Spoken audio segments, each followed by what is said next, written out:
सास की भैंस। तारा गांव में रहकर भी भैंस पाला करती थी और यही बात दिवाकर को पसंद नहीं थी, क्योंकि दिवाकर अच्छी कंपनी में नौकरी करता था। वो नहीं चाहता था कि अब भी उसकी माँ भैंस की देखभाल करे, इसलिए वो अक्सर अपनी माँ को समझाने की कोशिश करता। ऐसे ही एक दिन, अरे दिवाकर बेटा, आज तो छुट्टी है ना।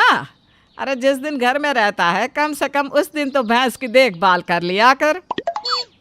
माँ, हम शहर में रहते हैं और भला शहर में जाकर भैंस कौन पालता है? अरे बेटा, जब शहर में भैंस हो सकती है तो क्या उसे पालने वाला नहीं हो सकता?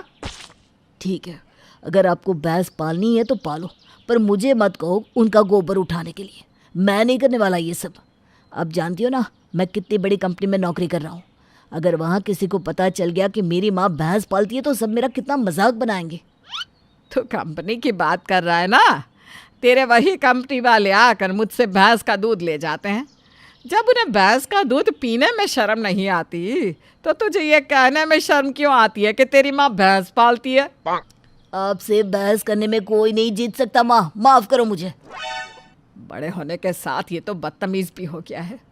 जब छोटा था तब ठीक था, कम से कम भैंसों का तबेला साफ सुथरा तो रखता था।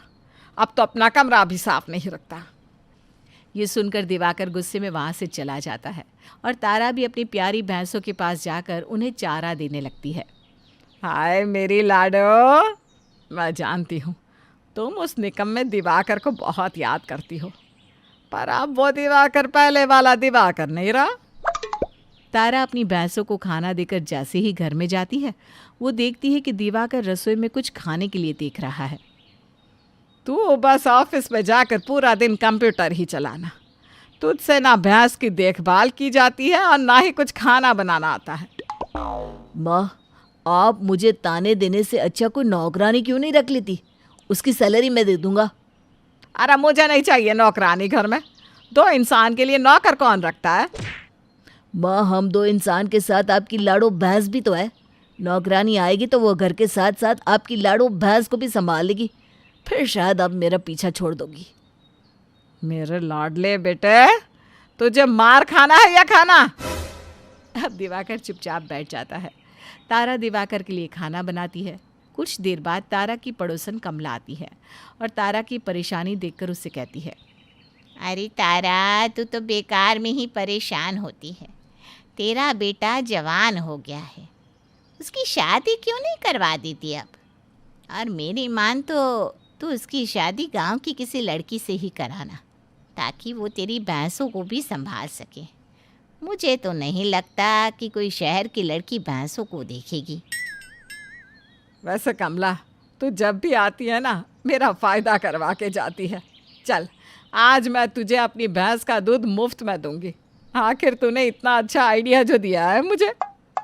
तारा को कमला की बात बहुत पसंद आती है, इसलिए वो खुशी से कमला को मुफ्त में अपनी भैंस का दूध दे देती है और खुद अपनी बहन को फ़ोन करके अपने बेटे के लिए लड़की देखने को कहती है। पर जब दिवाकर को पता चलता है कि तारा ने उसके लिए गांव की किसी लड़की को देखा है तो उसे बहुत गुस्सा आता है। माँ, मैं गांव की लड़के से शादी नहीं करूंगा।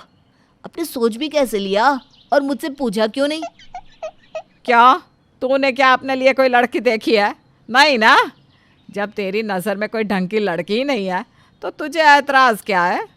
तुझे सुंदर लड़की चाहिए ना, पढ़ी लिखी। अरे मैंने जो तेरे लिए लड़की देखी है वो बहुत सुंदर और पढ़ी लिखी है। एक बार देख तो ले उसे। मैं आपको बता दे रहा हूँ, अगर मुझे आपकी गांव की लड़की पसंद नहीं आई तो फिर कभी आप मेरे लिए गांव की लड़की नहीं देखोगे। सब जानता हूँ मैं कि आप मेरे लिए गवाह लड़की क्यों देख रही हो। अरे जब सब पता है तो मेरे सामने इतनी जुबान क्यों चलाता है? तेरी माँ हूँ मैं, समझा? तारा दिवाकर की एक बार फिर क्लास लेती है और दिवाकर को शोभा नाम की लड़की की फ़ोटो दिखाती है।